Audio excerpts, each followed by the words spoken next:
Hey everybody, my name is Brendan Noble and I'm a young adult author. Whether you know me from my PRISM Files series or from my Slavic Saturday series where I talk about Slavic mythology, you may know that I'm working on another book series that is to be named, but today I want to announce the name of the first book in that Slavic fantasy series. And with the announcement of the name of the book, I'm also opening up applications for becoming beta readers and also advanced readers for the series. Now, beta readers often help me do some of the editing or at least look ahead of the book to see what the initial responses are so that I can know what people like and what people don't necessarily like about the earlier drafts, while advanced readers will receive an early copy of the book in exchange for a review on either Amazon, Goodreads, or their preferred retailer. And the name of the first book in the series is A Dagger in the Winds, which is a reference both to some of the elements in Slavic myth with the 8 winds,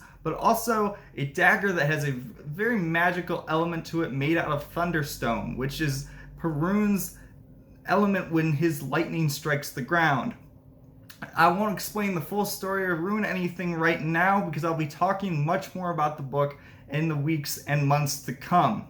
But I'd love to introduce you to the 2 main protagonists in the book series. And the first one is Vaclav, who is the second-born son of the High Chief of the Kroviki tribe, which is the main tribe of kind of the Slavic equivalent in this fantasy world. But instead of being a normal son of the High Chief, his mother is a concubine or a second wife. And this puts Vaclav in a very difficult situation where he's stuck between his father, who is the High Chief, and his mother, who is just a normal farmer. And so he is stuck between what he really cares about and the duty and responsibility in his life. And during the first days of Topiene Marzani, the festival of the start of spring and the drowning of Marzana, some very interesting events happen to Vaclav, where he encounters spirits, demons, and even gods, and discovers some new powers that he himself has. And a large part of the journey is about a discovery and the fight about what happens around this Topiene Marzani festival. While Vaclav can be considered an important person in the tribe, he's considered an outsider because his mother is a concubine, and that they call him the half-chief because of this, because only his father technically being of the leadership of the tribe. And this makes Vaclav a little bit of an outsider. He has a very caring heart, he's a hard worker in the fields, and all he really wants to do is prove himself to the tribe.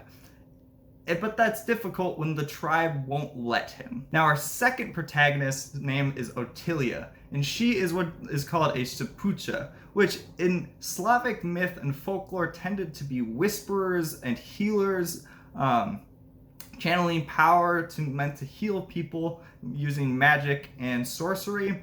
I implement them in their series as channeling a specific god's powers through sorcery.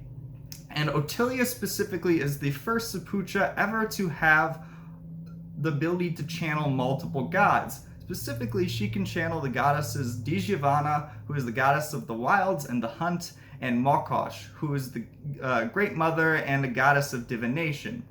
And so her abilities around this both make her powerful, but also kind of considered a threat, because even these normal channelers are often considered outsiders because magic is weird to a lot of the people in society.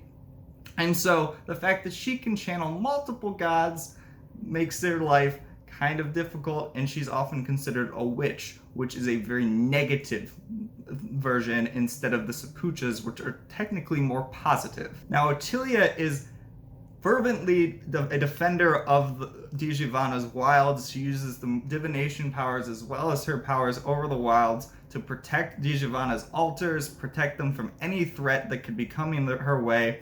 And when the events happen around Topiene Marzani, that she ends up tossed into the middle of the fight between Vaclav and his enemies as well, and they have to go on a large journey all the way across their tribe. There will be a lot more to come about both of these main characters as well as some side characters as in coming weeks as I talk about some of their traits, some of their goals, and what kind of conflicts are going to come into the story. Don't worry, I'm going to be continuing with my Slavic Saturday series, but I'm going to be working in some of these things as well. I hope you're all excited for the series. Stay tuned here, either on YouTube, you can subscribe, Facebook, you can like, Twitter, you can follow. And be sure to check out the beta reader and ARC reader submission forms if you're really interested in doing those as well.